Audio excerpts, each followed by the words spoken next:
അപ്പോൾ നമ്മൾ ഇന്ന് പഠിക്കാവുന്ന ടോപ്പിക് എന്ന് വെച്ചാൽ ഇറ്റ് ഇസ് അപ്പോപ്റ്റോസിസ്. അപ്പോൾ അപ്പോപ്റ്റോസിസ് എന്ന് പറയുന്നത് അഗെയിൻ ഒരു എസ്സേ ക്വസ്റ്റ്യൻ ആയിട്ട് ചോദിക്കുന്ന പത്തോളജിയിൽ first chapter cell injury chapter എന്ന് വരുന്ന ഒരു ക്വസ്റ്റ്യൻ ആണ്. അപ്പോൾ അപ്പോപ്റ്റോസിസിന് മെയിൻലി ചോദിക്കാറുള്ളത് മെക്കാനിസം ഓഫ് അപ്പോപ്റ്റോസിസും മോർഫോളജിക്കൽ ചേഞ്ചസ് ഇൻ അപ്പോപ്റ്റോസിസും. ഈ രണ്ട് ക്വസ്റ്റ്യൻസ് ആണ് ജനറലി അപ്പോപ്റ്റോസിസിന് ചോദിക്കാറുള്ളത്. ഓക്കെ, സോ നമുക്ക് എന്തായാലും അപ്പോപ്റ്റോസിസ് പഠിക്കാൻ സിമ്പിളായിട്ടുള്ള ടോപ്പിക്കാണ്. ആദ്യം ഇത്തിരി ബുദ്ധിമുട്ട് തോന്നുക, ചിലപ്പോൾ മെക്കാനിസം ഓഫ് അപ്പോപ്റ്റോസിസ് ചിലപ്പോൾ ഇത്തിരി ബുദ്ധിമുട്ടൊന്നും എന്നെക്കൊണ്ട് പറ്റാവുന്ന രീതിയിൽ ഞാൻ അത് സിമ്പിളാക്കിയിട്ടുണ്ട്. ഓക്കെ, സോ എന്താണ് അപ്പോപ്റ്റോസിസ് എന്ന് പറഞ്ഞാൽ? It is a type of cell death that is induced by a tightly regulated suicide program in which cells are destined to die, activate intrinsic enzymes that degrade the cell's genomic DNA and nuclear and cytoplasmic protein. എന്ന് വെച്ചാൽ normally apoptosis എന്ന് പറഞ്ഞാൽ physiologically നമ്മുടെ ബോഡിയിൽ നടക്കാറുള്ള ഒരു പ്രോസസ്സാണ്. ഇതൊരു type of cell death ആണ് അല്ലേ. അപ്പോൾ സെനിസെൻ്റ് ആയിട്ടുള്ള സെൽസ്, അതായത് സെനിസെൻ്റ് എന്ന് പറഞ്ഞാൽ വയസ്സായ cells, they are ready to die. അങ്ങനെ ഉള്ള സെൽസ് എന്താ ചെയ്യുന്നത് വെച്ചാൽ ഈ സെൽസിനകത്ത് പല protein digesting, genome digesting enzymes ഉണ്ട്. ഈ എൻസൈംസിനൊക്കെ റിലീസ് ചെയ്യും. മരിക്കാറായി എന്ന് പറയുമ്പോൾ അങ്ങനെ സ്വയമേവ ആ സെല്ല് മാത്രം മരിക്കും, ചുറ്റും അധികം ഡാമേജ് ഒന്നും ഉണ്ടാക്കാതെ സെല്ല് മാത്രം മരിക്കുന്ന പ്രോസസ്സിനെയാണ് നമ്മൾ അപ്പോപ്റ്റോസിസ് എന്ന് പറയുക. അപ്പോപ്റ്റോസിസ് എന്ന് പറയുന്നത് ടൈപ്പ് ഓഫ് സെൽ ഡെത്ത് ആണ്. അപ്പോൾ അല്ലേ, ഒരു പ്രോഗ്രാംഡ് സെൽ ഡെത്ത് അല്ലെങ്കിൽ സൂയിസൈഡ് പ്രോഗ്രാം ഓഫ് സെൽ എന്നൊക്കെ വേണമെങ്കിൽ പറയാം. അപ്പോൾ ഇതെന്ന് വെച്ചാൽ ഇത് നമ്മുടെ ബോഡിയിൽ പത്തോളജിക്കലിയും കാണാറുണ്ട്, ഫിസിയോളജിക്കലി നോർമലിയും നമ്മുടെ ബോഡിയിൽ കാണാറുണ്ട്. അപ്പോൾ കണ്ടോ, cause of apoptosis can be both physiological and pathological. നിങ്ങൾ നെക്രോസിസ് പഠിച്ചു. നെക്രോസിസ് ആക്ച്വലി പത്തോളജിക്കൽ മാത്രമാണ്, ഒരിക്കലും നമ്മുടെ ബോഡിയിൽ ഫിസിയോളജിക്കൽ നെക്രോസിസ് കാണത്തില്ല. പക്ഷേ അപ്പോപ്റ്റോസിസ് രണ്ട് കോസസിലും കാണാൻ പറ്റും. ഇനി ഫിസിയോളജിക്കലായിട്ട് എപ്പോഴൊക്കെ നമുക്ക് കാണാൻ പറ്റും അപ്പോപ്റ്റോസിസ്? ഒന്നെന്ന് വെച്ചാൽ നമ്മൾ ഈ യൂട്രസിൽ വളരുന്ന ടൈമിൽ ഒരുപാട് സെൽസ് ഉണ്ടാവാറുണ്ട്, സൂപ്പർ ന്യൂമറി സെൽസ് ഒരുപാട് ഉണ്ടാവാറുണ്ട്. ആൻഡ് കുറേ സെൽസ് മരിക്കണം, കുറേ പുതിയ സെൽസ് ഉണ്ടാവണം. അങ്ങനെ ഈ ഒരു ഫോമിങ് ആൻഡ് ഡീഫോമിങ് സ്റ്റേജിലൂടെ മാത്രമേ നമ്മുടെ ഓർഗൻസ് ഒക്കെ ഉണ്ടാവുള്ളൂ. ഓക്കെ, ടിഷ്യൂസിനൊക്കെ റീമോഡൽ ചെയ്ത് നമ്മുടെ ഓർഗൻസ് ഒക്കെ ഉണ്ടാവും. സോ ആ ഒരു റീമോഡലിങ്ങിന് ഡെത്ത് ഓഫ് സെൽസും ആവശ്യമാണ്. അവിടെ അപ്പോപ്റ്റോസിസ് ഉപയോഗിക്കാറുണ്ട്. രണ്ടെന്ന് വെച്ചാൽ നമുക്കറിയാം, പ്രഗ്നൻസിയുടെ സമയത്ത് യൂട്രസ് വലുതാവാറുണ്ട്. അതുപോലെ ലാക്ടേറ്റ് ചെയ്യുന്ന സമയത്ത് ബ്രസ്റ്റിൻ്റെ ഹൈപ്പർ പ്ലേസ്, നമ്മളതൊക്കെ പഠിച്ചതാണല്ലേ സെല്ലുലർ അഡാപ്റ്റേഷൻസിൽ. അപ്പോൾ ഇത് വരും. അപ്പോൾ പക്ഷേ നമുക്കറിയാം, ഇപ്പോൾ ഫോർ എക്സാമ്പിൾ ഈ മെൻസ്ട്രൽ സൈക്കിളിന് എടുക്കുക. മെൻസ്ട്രേറ്റ് ചെയ്യുന്ന ടൈമിൽ വി ആർ എന്താ പറയുക, എക്സ്ക്രീറ്റിംഗ് ഔട്ട് അല്ലെങ്കിൽ endometrial lining shed off from ആ ബോഡി അല്ലേ. അപ്പോൾ ആ ഒരു 1 month ഈ പ്രൊജസ്ട്രോൺ ഈസ്ട്രജൻ്റെ ഹെൽപ്പ് കാരണം എൻഡോമെട്രിയൽ ലൈനിങ് തിക്കനായി വരും. പക്ഷെ അറ്റ് ദ എൻഡ് ഈ രണ്ട് ഹോർമോൺസിൻ്റെ ലെവൽ താഴത്തേക്ക് പോകുമ്പോഴാണ് എൻഡോമെട്രിയൽ ലൈൻ നമ്മുടെ വെജൈനൽ വോളിൽ നിന്ന് റിമൂവ് ചെയ്യുക. അപ്പോൾ അങ്ങനെ ഒരു ഹോർമോൺ എടുത്തു മാറ്റുമ്പോൾ ആ ഓർഗൻ ചെറുതാവുന്നതിൻ്റെ കാരണം, അല്ലെങ്കിൽ ഇതേപോലെ തന്നെ ബ്രസ്റ്റിൽ ആക്ടിവേറ്റ് ചെയ്യുന്ന സമയത്ത് പ്രൊലാക്റ്റിൻ്റെ ഇൻഫ്ലുവൻസ് കാരണം ഹൈപ്പർപ്ലീസിയ ഉണ്ടാവും ബ്രസ്റ്റിൽ. പക്ഷേ ആഫ്റ്റർ ലാക്ടേഷൻ പ്രൊലാക്റ്റിൻ ലെവൽസ് ബോഡിയിൽ കുറയുമ്പോൾ വാട്ട് ഹാപ്പൻസ്, ബ്രസ്റ്റിൻ്റെ ലെവല് സൈസ് തിരിച്ച് ചെറുതാവും. സോ അത് മൂന്നാമത്തെ എപ്പോഴാണ് ഈ elimination of harmful self reactive lymphocytes. ഇപ്പോൾ നമ്മുടെ ബോഡിയിൽ ബി ലിംഫസൈറ്റ്സ്, സി ലിംഫസൈറ്റ്സ് ഉണ്ടാവാറുണ്ട്. ബി ലിംഫസൈറ്റ്സ്, സി ലിംഫസൈറ്റ്സ് എല്ലാവരും പെർഫെക്റ്റ് ആയിരിക്കണം എന്നില്ല. സം ഓഫ് ദം എപ്പോഴും lymphocytes are trained so as to identify foreign body antigens. Okay, നമ്മുടെ ബോഡിയായിട്ട് ബന്ധപ്പെടാത്ത വേറെ എന്തെങ്കിലും ഒരു കാര്യം നമ്മുടെ ബോഡിയിൽ എൻ്റർ ചെയ്യുമ്പോൾ അതിനെ ഫൈറ്റ് ചെയ്യാനാണ് ട്രെയിൻ ചെയ്തിരിക്കുന്നത്. സംടൈംസ് ഡിഫക്ട്സ് കാരണം ദേ കൻ ബിക്കം സെൽഫ് റിയാക്റ്റീവ്. നമ്മുടെ സ്വന്തം സെൽസിനെ ഫോറിൻ സെല്ലായി കണ്ട് അറ്റാക്ക് ചെയ്യാനുള്ള ചാൻസ്. അത്തരത്തിലുള്ള സെൽഫ് റിയാക്റ്റീവ് ലിംഫസൈറ്റ്സിനെ കൊല്ലണതും അപ്പോപ്റ്റോസിസ് വെച്ചിട്ടാ. പിന്നെ അതുപോലത്തെ last death of host cells that serve the purpose. അതെപ്പോഴാണ്? For example there are some neutrophils in lymphocytes, അവരുടെ ഇൻഫെക്ഷനൊക്കെ ഫൈറ്റ് ഓഫ് ചെയ്തു, അവരുടെ പേർപ്പസ് കഴിഞ്ഞു. അപ്പോൾ അവരെ കൊല്ലുന്നതും അപ്പോപ്റ്റോസിസ് വെച്ചിട്ട്. അപ്പോൾ examples for physiological causes of apoptosis നമ്മൾ പഠിച്ചിരിക്കണം. അടുത്ത pathological first one is DNA damage. ഇതെപ്പോഴും നമ്മളിപ്പോൾ ആൻറ്റി ക്യാൻസറസ് ഡ്രഗ്സ് ഒക്കെ എടുക്കുമ്പോൾ ഈ ആൻറ്റി ക്യാൻസറസ് ഡ്രഗ്സ് എന്താണ് ഈ ക്യാൻസറസ് സെൽസിൽ ബേസിക്കലി ചെയ്യണേ? ഇറ്റ് കോസസ് DNA ഡാമേജ് ഉണ്ടാക്കും. അപ്പോൾ തൊട്ടടുത്തുള്ള കുറച്ച് നോർമൽ സെൽസിലും ചിലപ്പോൾ ഈ DNA ഡാമേജ് വരാനുള്ള ചാൻസ് ഉണ്ട്. അപ്പോൾ നമ്മളിങ്ങനെ DNA ഡാമേജ് വരുന്ന സെല്ല് നമ്മൾ ഒരിക്കലും ആ DNA ഡാമേജ് വന്ന സെല്ലിനെ ഇങ്ങനെ ലീവ് ചെയ്യാൻ അനുവദിക്കരുത്. ബിക്കോസ് അതിലും ഇതേപോലെ ക്യാൻസറസ് ചേഞ്ചസ് വന്ന് അതും ചിലപ്പോൾ വേണമെങ്കിൽ ക്യാൻസറസ് ആയി മാറാം ഫ്യൂച്ചറിൽ, മെറ്റപ്ലേസിക് ആവാം. സോ അതുകൊണ്ട് നമ്മൾ മെറ്റാസ്റ്റാറ്റിക് ആവാം. സോ നമ്മൾ എന്താ ചെയ്യേണ്ടത്? അപ്പോൾ ബോഡി എന്ത് ചെയ്യും, ആ സെൽസിനെയും കൂടെ കില്ല് ചെയ്ത് കളയും അപ്പോപ്റ്റോസിസ് വഴി. അടുത്ത accumulation of misfolded proteins. Sometimes again protein synthesis നടക്കുമ്പോൾ again due to this DNA mutations defective proteins ഉണ്ടാവാനുള്ള ചാൻസ് ഉണ്ട്. Defective proteins can accumulate in the cell and cause again problems. അപ്പോൾ ആ സെല്ലിൻ്റെ ഡെത്ത്, ഇത്തരത്തിലുള്ള മിസ്ഫോൾഡഡ് പ്രോട്ടീൻസ് കുറേ accumulate ചെയ്യുമ്പോൾ cell kills itself. That's another mechanism. അടുത്ത infection. പല ഇൻഫെക്ഷൻസ് ലൈക്ക് അഡ്നോവൈറസ്, HIV, ഈ ദെൻ ഹെപ്പറ്റൈറ്റിസ്, ഈ അവസ്ഥയിലൊക്കെ സെൽസ് കിൽഡ്. ദെൻ അവസാനം എപ്പോഴാണ് that is seen atrophy, that is atrophy of organs after duct obstruction like as in pancreas, parotid gland and kidney. ഇതിലൊക്കെ duct obstruct ചെയ്ത് കഴിയുമ്പോൾ ചിലപ്പോൾ organ can undergo atrophy. Okay, now that's all about the causes, physiological and pathological causes for apoptosis. ഇനി അടുത്തത് morphology ആണ്. Morphological changes ആണ്. അപ്പോൾ നെക്രോസിസിൽ നിങ്ങൾ മനസ്സിലാക്കേണ്ടത്, നെക്രോസിസ് പഠിച്ചിട്ടുണ്ടെങ്കിൽ നിങ്ങൾക്ക് മനസ്സിലാവും, നെക്രോസിസിൽ കാണുന്ന ചേഞ്ച് എന്ന് പറഞ്ഞാൽ സെൽ സ്വെല്ലിംഗ് ആണ്. സെല്ല് സ്വെല്ല് ആണ് ചെയ്യുക. പക്ഷെ ഇവിടെ നേരെ തിരിച്ചാണ്. അപ്പോപ്റ്റോസിസിൽ സെല്ല് ഷ്രിങ്ക് ചെയ്യാണ് ചെയ്യുക. ഓക്കെ, സെൽ സൈസ് കുറയും. സെൽ സൈസ് കുറഞ്ഞ് that is cytoplasm will become eosinophilic and dense. And അപ്പോൾ സെല്ല് ചെറുതായി വരുമ്പോൾ all the organelles are so tightly packed inside this. That's the first thing that you can see. Second change, the most characteristic feature of apoptosis is chromatin condensation. That is, chromatin starts aggregate ചെയ്തിട്ട് അത് പല പല shapes and masses assume ചെയ്ത് അവിടെ എവിടെയൊക്കെ ആയിട്ട് ന്യൂക്ലിയസിൻ്റെ പെരിഫറിയിലൊക്കെ ആയിട്ട് ഇങ്ങനെ കിടക്കും. chromatin condensation happens. അടുത്തത് cytoplasmic ബ്ലബ് formation and apoptotic bodies. ഈ അപ്പോപ്റ്റോട്ടിക് ബോഡി സൈറ്റോപ്ലാസ്മിക് ബ്ലബ് ഫോർമേഷൻ എന്ന് പറഞ്ഞാൽ സെല്ലിൻ്റെ മെംബ്രെയിൻ വിൽ ബി സെല്ല് ഇങ്ങനെ ഇതല്ലേ സെല്ലെന്ന് വെച്ചാൽ, ഈ സെല്ല് ഇങ്ങനെ ഇരിക്കുന്നതിന് പകരം ഇങ്ങനെ പൊട്ടി ഇങ്ങനെയാവും, കുറച്ച് ഇങ്ങനെ ഈ ബോഡീസിനെയാണ് നമ്മൾ അപ്പോപ്റ്റോട്ടിക് ബോഡീസ് എന്ന് പറഞ്ഞാൽ.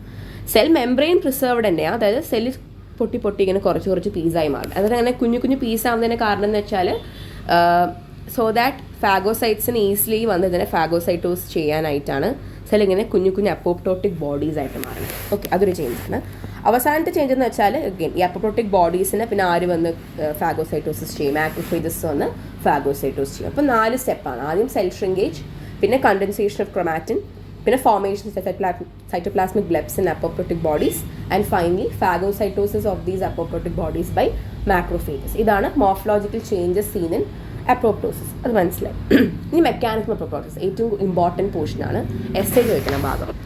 ഇതെന്ന് വെച്ചാൽ apoptosis takes place in 3 phases. 3 phase apoptosis ഉണ്ട്. There is an initiation phase, then there is an execution phase, and finally removal of dead cell. അപ്പോൾ 3 phase, initiation phase, execution phase, removal of dead cells. ഇങ്ങനെ 3 phase ഉണ്ട്. Okay, so initiation ഫേസിലെന്ന് വെച്ചാൽ ചെയ്യാൻ ശ്രമിക്കണമെന്ന് വെച്ചാൽ ഈ apoptosis നടക്കണമെങ്കിൽ we need to activate a group of enzymes called caspases enzyme. ഈ കാസ്പേസസ് എൻസൈമിനെ ആക്ടിവേറ്റ് ചെയ്യണം. ഈ കാസ്പേസ് എൻസൈമിനെ ആക്ടിവേറ്റ് ചെയ്യാൻ ശ്രമിക്കണ ഫേസാണ് ഇനീഷ്യേഷൻ ഫേസ് എന്ന് പറഞ്ഞാൽ. ഓക്കെ, അത്രയും മനസ്സിലാക്കാം. So before going deeply into the various phases of apoptosis, നമുക്ക് എൻസൈംസ് ഇൻവോൾവ് ഇൻ അപ്പോപ്റ്റോസിസ് നോക്കാം. So we mainly have 2 groups of enzymes involved in apoptosis. First group is called caspase, second group is called endonuclease. Okay, അതിൽ കാസ്പേസസിൽ again caspases 2 types of caspases ഉണ്ട്. Initiator caspases and executioner caspases. Initiator caspases എന്ന് പറഞ്ഞാൽ initiation ഫേസിൽ activate ആണ് എൻസൈമാണ് initiator caspase.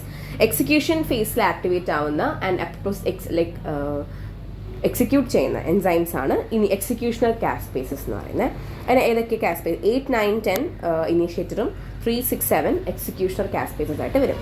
എൻഡോന്യൂക്ലിയസസ് are required to break down DNA to fragment. അത്ര important അല്ല, നമുക്ക് മെയിൻലി വേണ്ടത് കാസ്പേസസ്. അപ്പോൾ അപ്പോപ്റ്റോസിന് വേണ്ട എൻസൈംസ് 2 ആണ്, അത് മനസ്സിലായി. ഇനി അടുത്തത് റെഗുലേറ്റേഴ്സ് ഓഫ് അപ്പോപ്റ്റോസിസ് ഉണ്ട്. ഈ റെഗുലേറ്റേഴ്സ് ഓഫ് അപ്പോപ്റ്റോസിസ് എന്ന് പറഞ്ഞാൽ എന്താ?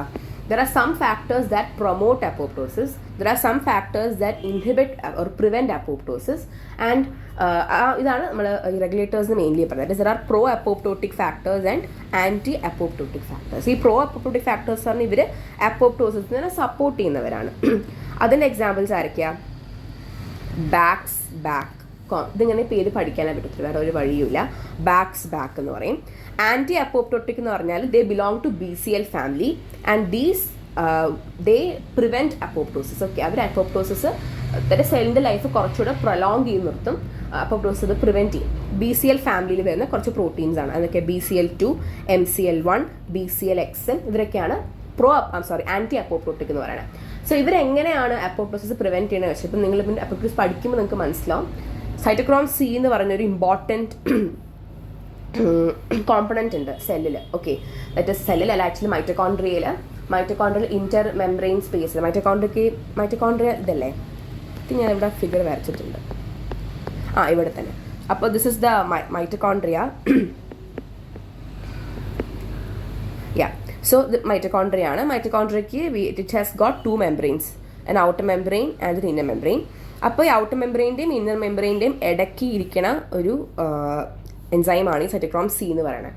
ഓക്കെ, ഈ സൈറ്റോക്രോം C അപ്പോപ്റ്റോസിൻ്റെ മെയിൻ സ്റ്റെപ്പിന് ഇത് ആവശ്യമുണ്ട്. സൈറ്റോക്രോം C അപ്പോൾ നോർമലി ഈ സൈറ്റോക്രോം C മൈറ്റോകോൺഡ്രിയയിൽ ഇരുന്ന് കഴിഞ്ഞാൽ കുഴപ്പമൊന്നുമില്ല, unless the cytochrome C comes out of the mitochondria into cytosol. Cytosol എന്ന് പറഞ്ഞാൽ സൈറ്റോപ്ലാസ്റ്റിലേക്ക് വന്ന് അതൊരു APAF1 എന്ന് പറഞ്ഞ ഒരു റിസപ്റ്ററായിട്ട് പോയി ബൈൻഡ് ചെയ്യണം. അങ്ങനെ ബൈൻഡ് ചെയ്താണ് അപ്പോപ്റ്റോസിസ് നടക്കുക. അപ്പോൾ നോർമലി അതിൻ്റെ ഈ റിലീസ് സൈറ്റോക്രോം സിയുടെ ഇന്റർ മെംബ്രെയിൻ സ്പേസിൽ നിന്ന് സൈറ്റോസോളിലോട്ടുള്ള റിലീസ് ഈ BCL ഫാമിലി പ്രിവെൻറ്റ് ചെയ്യും നോർമൽ കണ്ടീഷൻസിൽ. പക്ഷേ എന്തെങ്കിലുമൊക്കെ സ്ട്രെസ് വരുമ്പോൾ, ഇപ്പം നമ്മുടെ various causes of cell injury പഠിച്ചില്ല, hypoxia, DNA damage, chemicals, radiation, ഇതൊക്കെ various causes of cell injury അല്ലേ. അപ്പോൾ ഇത്തരത്തിലുള്ള സ്ട്രെസ്സസ് വന്നു കഴിഞ്ഞാൽ ചിലപ്പോൾ പ്രോ അപ്പോപ്റ്റോട്ടിക്സ് ഫേസിലേക്ക് നമ്മുടെ ബോഡി എൻ്റർ ചെയ്യാം. അങ്ങനെ എൻ്റർ ചെയ്യുമ്പോൾ BCL ഫാമിലിക്ക് ഈ അപ്പോപ്റ്റോസിസ് അതിനേരം പ്രിവെൻറ്റ് ചെയ്ത് വയ്ക്കാൻ പറ്റത്തില്ല, ആ സെല്ല് മരിച്ചു പോകും. ഓക്കെ, സോ അപ്പോൾ വേണ്ട ഒരു എൻസൈമാണ് സൈറ്റോക്രോം C. നോർമലി ഈ അപ്പോപ്റ്റോസിസ് പ്രിവെൻറ്റ് ചെയ്യണത് സൈറ്റോക്രോം Cയുടെ റിലീസ് പ്രിവെൻറ്റ് ചെയ്തിട്ടാണ്. ആര്? BCL family. So pro apoptotic Bax and Bak, anti apoptotic BCL family. Okay, ഇനി അടുത്തത് സ്ട്രെസ് സെൻസസ്. അപ്പോൾ ഞാൻ പറഞ്ഞു അല്ലേ, DNA ഡാമേജ്, കെമിക്കൽസ്, റേഡിയേഷൻസ്, ഇതെല്ലാം various causes of cell injury അല്ലെങ്കിൽ സ്ട്രെസ്സസ് ആണ്, ബോഡിയുടെ സ്ട്രെസ്സാണ്.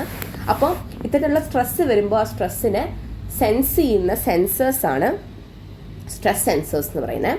ഇവർ നമ്മൾ കളക്റ്റീവ്ലി വിളിക്കുന്ന പേര് BH3 പ്രോട്ടീൻസ് എന്നാണ്. BH3 പ്രോട്ടീൻസ് അതിൽ എക്സാമ്പിൾസ് ആണ് BIM, BID, BAD, PUMA, NOXA. ഇത് ഇങ്ങനെ പഠിക്കാനേ പറ്റത്തില്ല, വേറെ ഒന്നും ചെയ്യാൻ പറ്റത്തില്ല.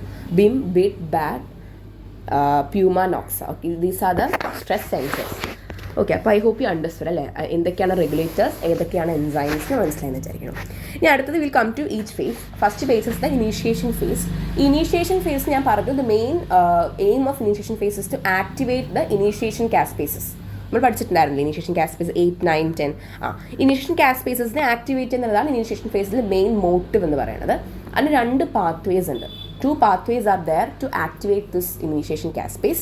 There is an intrinsic pathway or the mitochondrial pathway, and then there is an extrinsic pathway or the death receptor pathway. അതിൽ 90% കേസസിലും ഇൻട്രിൻസിക് പാത്വേ വഴിയാണ് അപ്പോപ്റ്റോസിസ് നടക്കുക. ഒരു 10% കേസിലാണ് എക്സ്ട്രിൻസിക് പാത്വേ വഴി നടക്കുക. ഓക്കെ, സോ എന്താണ് സംഭവിക്കുക നമുക്ക് നോക്കാം. So you to understand normally എങ്ങനെയാണ് സെല്ലിൽ അപ്പോപ്റ്റോസിസ് നടക്കാതിരിക്കുന്നത്. What the reason? Reason is because growth factors and survival signals stimulate the production of anti-apoptotic factors like BCL2, protecting the cell from അപ്പോൾ എപ്പോഴും നമ്മുടെ ബോഡി ഇങ്ങനെ സെല്ല് എപ്പോഴും ഇങ്ങനെ ഒരു സർവൈവൽ സിഗ്നൽ കൊടുത്തുകൊണ്ടിരിക്കും. ഓക്കെ, ഈ സർവൈവൽ സിഗ്നലിനെ ആരെ സെൻസ് ചെയ്യും? BCL ഫാമിലി സെൻസ് ചെയ്ത് എപ്പോഴും മറ്റേ സൈറ്റോക്രോം Cയുടെ റിലീസ് പ്രിവെൻറ്റ് ചെയ്തുകൊണ്ടിരിക്കും. പക്ഷേ when these survival signals are not reaching the cell, അല്ലെങ്കിൽ സർവൈവൽ സിഗ്നൽസ് ഇപ്പോൾ അധികം കൊടുക്കുന്നില്ല, probably due to some DNA damage or accumulation of misfolded protein, എന്തെങ്കിലും റീസൺ കൊണ്ട് ഈ സർവൈവൽ സിഗ്നൽസ് കൊടുക്കാതിരുന്ന എന്താ സംഭവിക്കുക? ഈ സർവൈവൽ സിഗ്നൽസ് കൊടുക്കാതിരുന്നാൽ സ്ട്രെസ് സെൻസ് ചെയ്യാൻ തുടങ്ങും. ആര്? Stress sensors. BH3 only proteins will start sensing the stress sensors. അവരുടെ എണ്ണം കൂടാൻ തുടങ്ങും. BH3 പ്രോട്ടീൻസിൻ്റെ എണ്ണം കൂടാൻ തുടങ്ങും. That's what happens mainly. അപ്പോൾ normally anti apoptotic proteins survival signals detect ചെയ്ത് ദേ വിൽ പ്രിവെൻറ്റ് അപ്പോപ്റ്റോസിസ്. പക്ഷേ when the survival signals are not reaching the cell, what happens? BH3 proteins are upregulated and stress is sensed by them. അപ്പോൾ DNA damage ഉണ്ടായി, activation of BH3 only proteins. അപ്പോൾ അവർ stress ഉണ്ടെന്ന് അറിഞ്ഞു. അപ്പോൾ അവരെന്താ ചെയ്യുക? ഓട്ടോമാറ്റിക്കായിട്ട് പ്രോ അപ്പോപ്റ്റോട്ടിക് ഫാക്ടേഴ്സ് ആയിട്ടുള്ള ബാക്സ് ആൻഡ് ബാക്കിനെ അറിയിക്കും.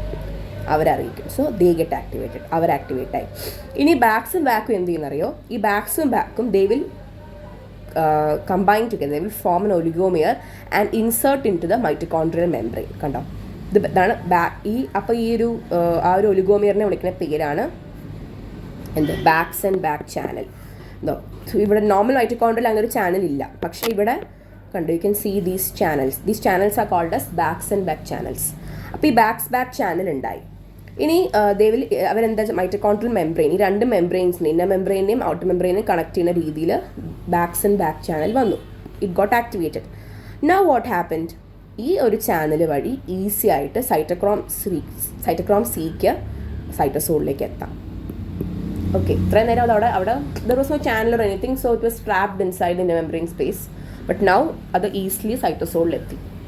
സൈറ്റോസോളിലെത്തിയിട്ട് എന്താ ചെയ്യുക? It goes and binds to APAF1, Apoptosis Activating Factor 1, and thus forms an apoptosome. Apoptosome എന്ന് പറഞ്ഞാൽ ഒരു കോമ്പണൻ്റ് ഉണ്ടാക്കും. അത് പോയി ആരുമായിട്ട് ബൈൻഡ് ചെയ്യും? APAF1 ബൈൻഡ് ചെയ്യും and forms an apoptosome, and this apoptosome is capable of activating caspase 9. Caspase 9 was an initiation caspase. ഇതാണ് ഇൻട്രിൻസിക് പാത്വേ നടക്കുന്ന കാര്യം. അപ്പോൾ ഇൻട്രിൻസിക് പാത്വേയിൽ എന്താ നടന്നത്? ഫസ്റ്റ് എന്താ ഉണ്ടായത്? സർവൈവൽ സിഗ്നൽസ് കുറഞ്ഞു. സർവൈവൽ സിഗ്നൽസ് കുറഞ്ഞപ്പോൾ BH3 പ്രോട്ടീൻസിൻ്റെ അപ്രഗുലേഷൻ ഉണ്ടായി.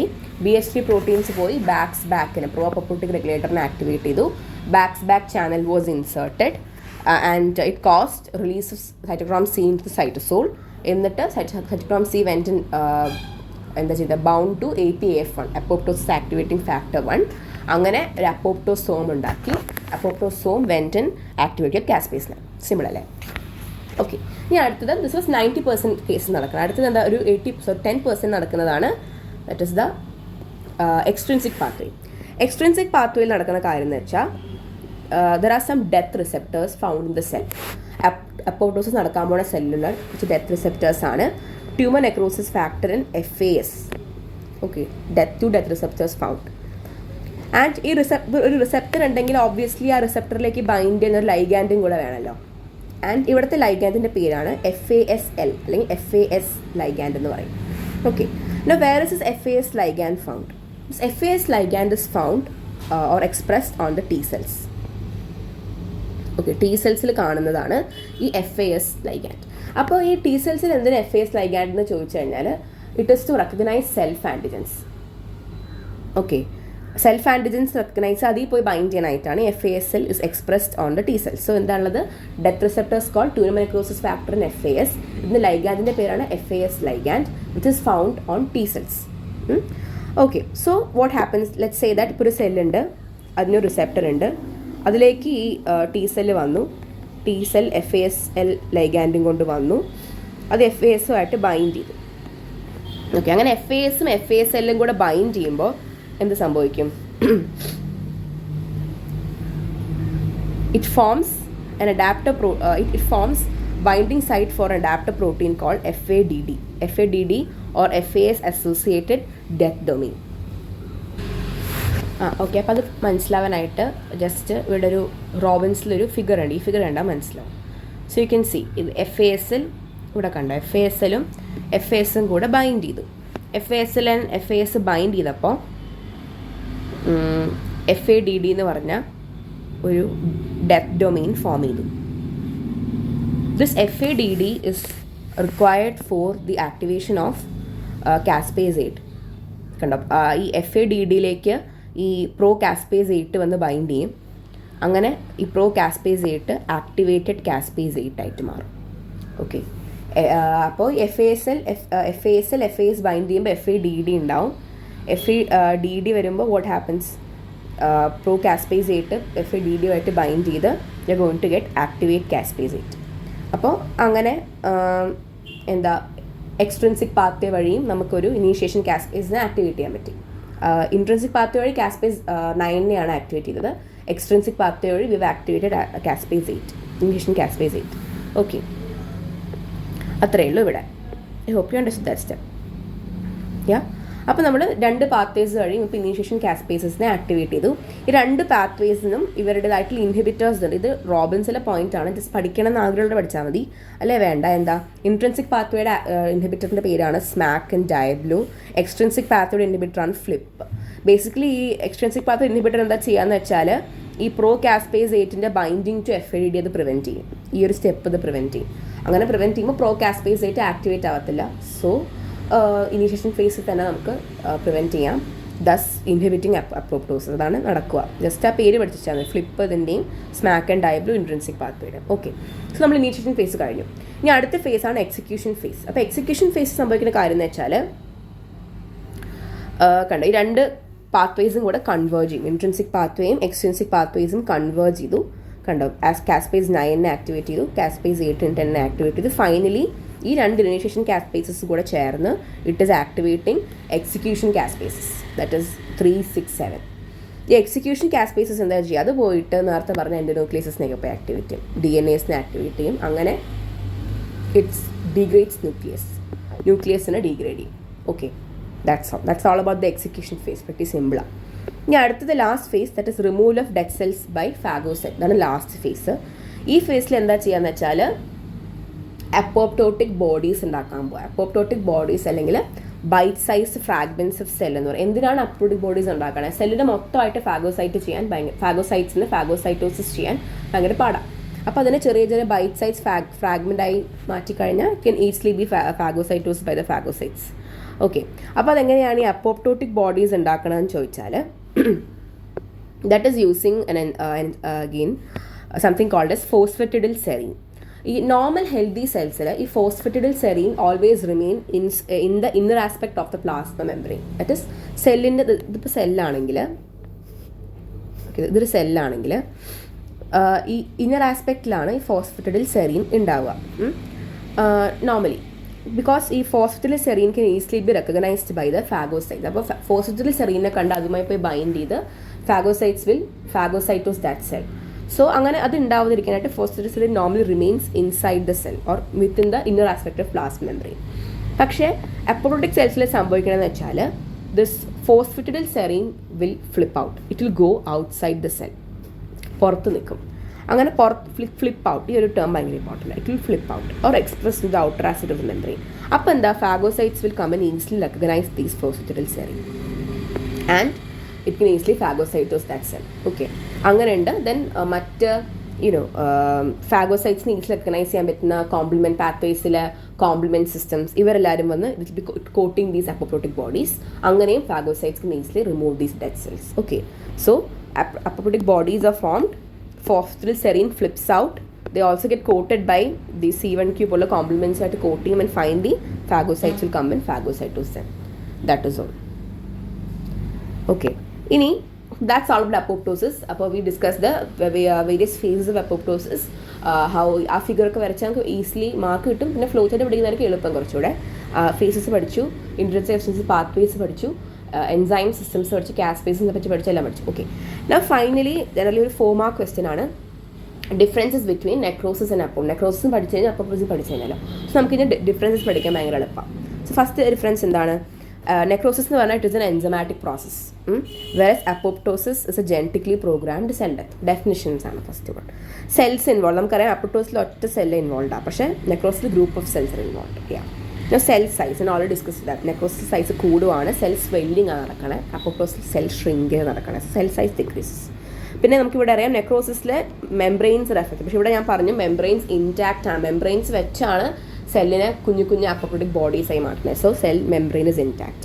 Inflammation, necrosis is always associated with inflammation. Apoptosis നമ്മൾ എവിടെയെങ്കിലും ഇൻഫ്ലമേഷൻ പഠിച്ചോ? ഇല്ല.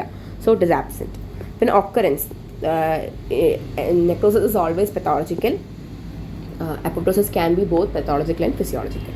Okay, then DNA electrophoresis ചെയ്യുമ്പോൾ you will get smear pattern in necrosis and stepladder pattern in apoptosis. Okay, so ഇത് നേരത്തെ പറഞ്ഞ FASL extrinsic pattern diagram ആണ്. So that's all about this thing. Doubts ഉണ്ടെങ്കിൽ definitely നിങ്ങൾ mentors നെ contact ചെയ്യുക and I hope you understood the topic well. Thank you.